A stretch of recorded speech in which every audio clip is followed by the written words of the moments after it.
Africa. I think, Inayat, the topic of tonight is a bit interesting in a sense that here you have a political figure who has contributed immensely to the liberation struggle and has played a major role in South Africa for the fight for liberation in terms of during the apartheid days and then the post-apartheid era of South Africa, and rising up the ranks to becoming one of the most prominent ministers at some point during, I think, the last sixth administration. Pravin was regarded as the prime minister within that administration, even though it did not end up in that nature where the relations were good and actually sparkling. I think at some point there was issues between Pravin and the presidency because of some of the knowledge we know, in terms of the back-to-back, issues between themselves. But I mean, overall, he really made a major contribution in the pre-liberation era. During the liberation struggle, there was a huge amount of contribution, as well as, the fighting for South Africa's freedom. At the time, I mean, they came and rose out of the then South African Indian Congress at the time, and they were very proactive, as well as the Natal, I think, Indian Congress at the time. Yeah, they were very proactive in terms of doing that, and then moving back and then joining the likes of at the time when they were able to actually become part of the larger group, which was political party, which is the ANC, that gave away, that gave full liberation and democracy to South Africa. So Pravin and them, literally, contributed immensely towards South Africa's liberation struggle. The challenge came thereafter, after the post, when there was now almost an environment where there must be power sharing. If you could remember, Pravin was the first person and his committee at the time to head something called the TEC, which was a transitional executive committee before the introduction and ushering in of the full democracy that we enjoy.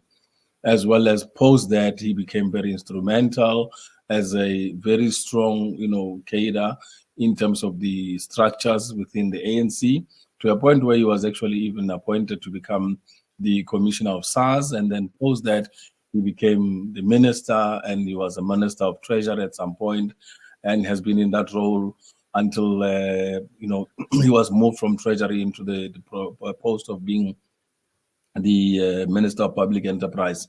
And it was at that time when he was at Public Enterprise that he really got extremely tested, because there were a lot of, almost, back to forward, back to back, and back to forward type of clashes between Labour as well as the current the previous administration in terms of their trajectory, in terms of economic growth. So when you see the current public outrage regarding the passing away of, late stalwart Pravin Gordhan, most of it is informed on the basis that people, I think, caught on to the late tail aspect of it, and were extremely unhappy and unpleased with some of the decisions that God made, that people feel that were actually selling out South Africa.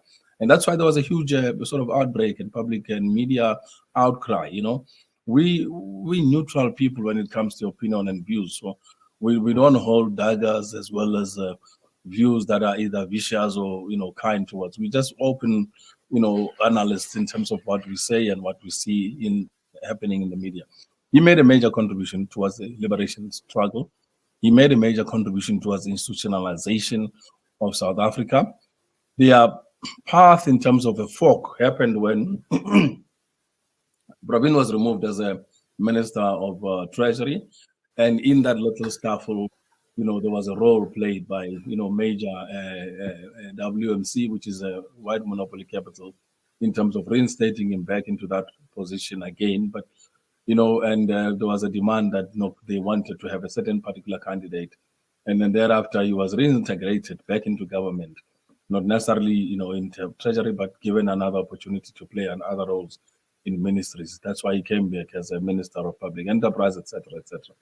But the legacy is what it is. But it shows you that as public officials, people have to be conscious of who they are serving. If public itself is outraged, it shows you there was a level of displeasure at their end. irrespective of what we feel about things and how we feel one could have done things much better and everything.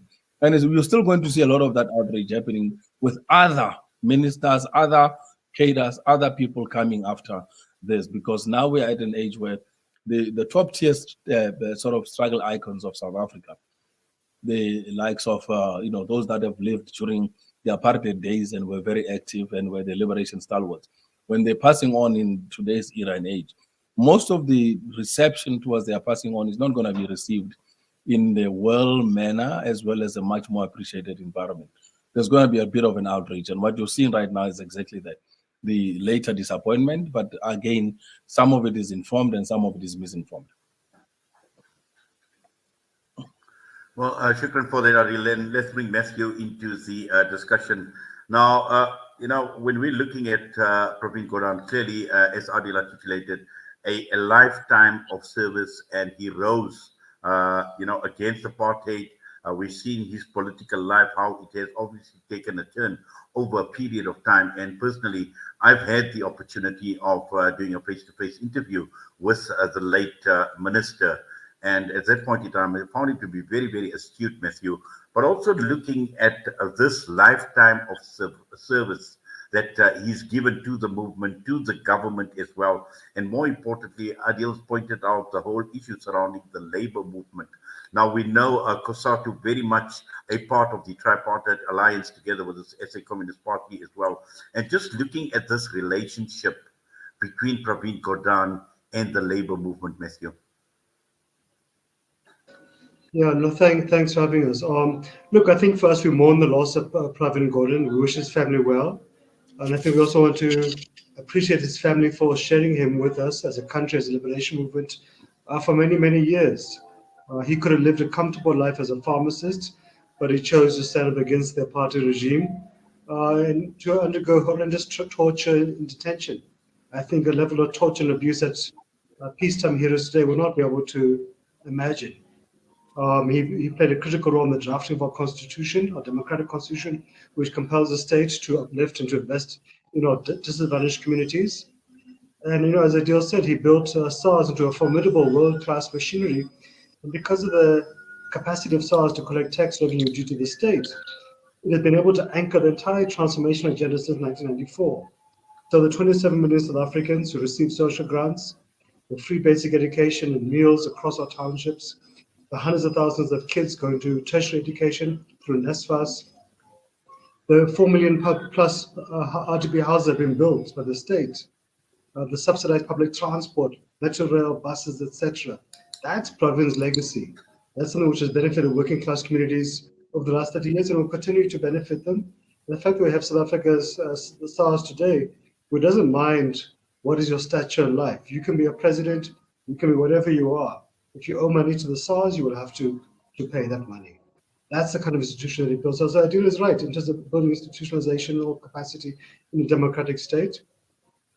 Look, he was not perfect, and I don't think any of us can ever claim to be perfect. But I think Pravin is a forthright person. He told you how he felt. He pushed you to do more. He even pushed us as COSATU to do more. We had disagreements, but I think we never doubted his integrity, his commitment to the Constitution, and his passion for South Africa and for serving the poor. And yes, he inherited a mess at the Public Enterprises Department when he took over. And it is not an easy task. Eskom had been declining since 2006. We've had load shedding since that period for a variety of reasons, whether it's underinvestment in infrastructure, whether there's a struggling economy, whether there's corruption, mismanagement, cable theft, state capture, all of that. Created a perfect storm, and similarly with Transnet as well, and SAA to a different degree as well. So he came in and really inherited a difficult thing. It was a very difficult time. There's huge difficulties. Workers lost their jobs at SAA, SA Express.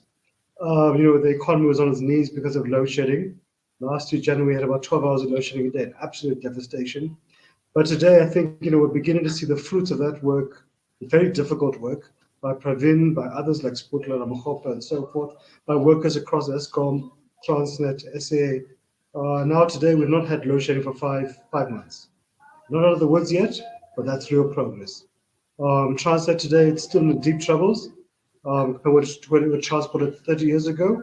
but we're beginning to see a stabilization. Hopefully, we'll begin to see an improvement. We need to see an improvement because it remains, I think, after now it remains our number one crisis. SCA, with all of its issues, and airlines across the world are very difficult to manage. There's many airlines across the world which have collapsed without our issues as a country.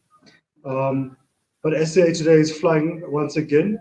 So I think, for us, it's a legacy to respect, to appreciate.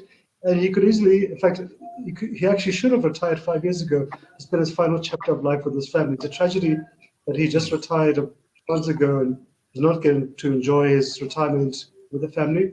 But I think when the president called upon him 5 years ago to serve one last term, it is a mark of the man that he was willing to do that, even though those who know him would actually know he actually did want to call it a day some years ago. And I think, we're better off having a leadership like that who is not perfect, can't be perfect. But I think one never doubted their commitment and their integrity and the defense of the Constitution. At times when things were very dark, when you had politicians who were willing to sell their soul for a buck, people like Pravin were willing to do the unpopular thing.